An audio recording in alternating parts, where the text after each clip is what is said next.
হয়ে গিয়েছে আমার চিংড়ি মাছ দিয়ে পদ্মমান কচু। তো রেসিপিটা যদি ভালো লেগে থাকে অবশ্যই লাইক শেয়ার আর সাবস্ক্রাইব করে দেবেন।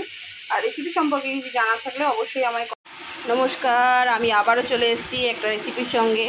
আজ করব অত্যন্ত পুরনো একটা আগেকার দিনের রান্না, পদ্মমান কচু চিংড়ি মাছ দিয়ে। তো পদ্মমান কচুটা এখানে আমি কিনে নিই, এটা আমার বাগানেরই। আর এখানে আছে কাঁচা লঙ্কা, পেঁয়াজ, রসুন। তো এগুলো আগে কেটে নেব। তো চলো কেটে নিয়ে আসছি। দেখতেই পাচ্ছ পদ্মমান কচুটা কীরকম হয়। আমার থেকে যারা বয়স জ্যেষ্ঠ তারা তো জানেই, যে আমার থেকে বেশি ভালো জানে। এই যে পদ্মমান কচু, এটাকে এবার আমি যেরকম ছোলা কচু কাটে, পাতাগুলোও কিন্তু বাদ দেবো না, পাতাগুলোও নিয়ে নেব। তো চলো এটা কেটে নিয়ে আসছি। তো দেখতেই পাচ্ছেন আমি কেটে নিয়েছি, শাক ডাঁটা সবই সুন্দর করে ছাড়িয়ে কুচিয়ে নিয়েছি। আর এখানে রসুন কুচিয়ে নিয়েছি জুলিয়ান করে, আর কাঁচা লঙ্কা চিড়ে নিয়েছি, আর পেঁয়াজও কুচিয়ে নিয়েছি। তো চলুন বাকি রান্নাটা করে নিই। চলো কচুগুলো খুব ভালো করে ধুয়ে নিয়েছি। এবার এটা প্রেশার কুকারে ট্রান্সফার করে দেবো। প্রেশার কুকারে দেওয়ার কারণ এই কচুটা একটু শক্ত মতো হয়, সেই জন্যই প্রেশার কুকারে যদি দিয়ে 4-5টা সিটি দিয়ে নেওয়া যায় তো খুব ভালো হয়। তো চলো সিটি দিয়ে নিয়ে আসছি। চিংড়ি মাছটা নুন হলুদ মাখিয়ে নিয়েছি, এটা এবার ভেজে নেব। জন্য আমি ফ্রাইং প্যানে তেল বসিয়ে দিয়েছি। তো তেলটা গরম হয়ে যাক, আসছি। বসিয়ে দিয়েছি, তো চলুন চিংড়ি মাছটা ভেজে নিয়ে আসছি। চিংড়ি মাছটা ভাজা হয়ে গিয়েছে, তো চলুন এবার তুলে নিই। চিংড়ি মাছটা ভেজে তুলে নিয়েছি। চিংড়ি মাছ ভাজা তেলের মধ্যেই দিয়ে দেবো কালো জিরে ফোড়ন। কালো জিরে ফোড়নটা একটু বেশি করে দিতে হবে।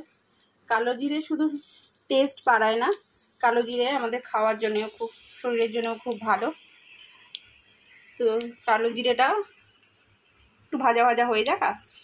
কালো জিরেটা ভাজা হয়ে যাওয়ার পর রসুন লঙ্কা পেঁয়াজ দিয়ে দিয়েছি। এবার এটা একটু ভাজা ভাজা করে নেব। দিয়ে দেবো স্বাদ মতো নুন। আমি আগে একটু নুন ব্যবহার করিনি, কচু সিদ্ধের সময়ও নুন দিইনি, এই প্রথম নুন দিলাম। আর চিংড়ি মাছ ভাজার সময় চিংড়ি মাছে যতটুকু নুন লাগবে দিয়েছিলাম। তো চলুন এটা একটু ভাজা ভাজা করে নিয়ে আসছি। তো ভাজা ভাজা হয়ে গিয়েছে, এবার সিদ্ধ করে রাখা কচু শাকটা দিয়ে দেবো।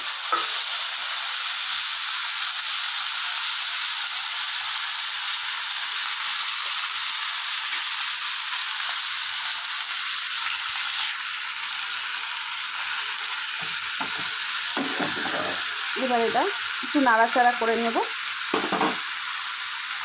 তবে এটা গ্যাস আস্তে দিয়ে করতে হবে।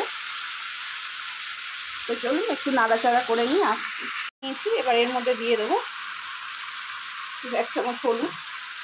তো চলুন এটা আর এইভাবেই আস্তে আস্তে হতে দিই। শাকটা আমার ফ্রাই হয়ে এসেছে। এবার আমি ভেজে রাখা চিংড়ি মাছগুলো দিয়ে দিলাম, দিয়ে এটা ভালো করে মিক্সড করে দেব।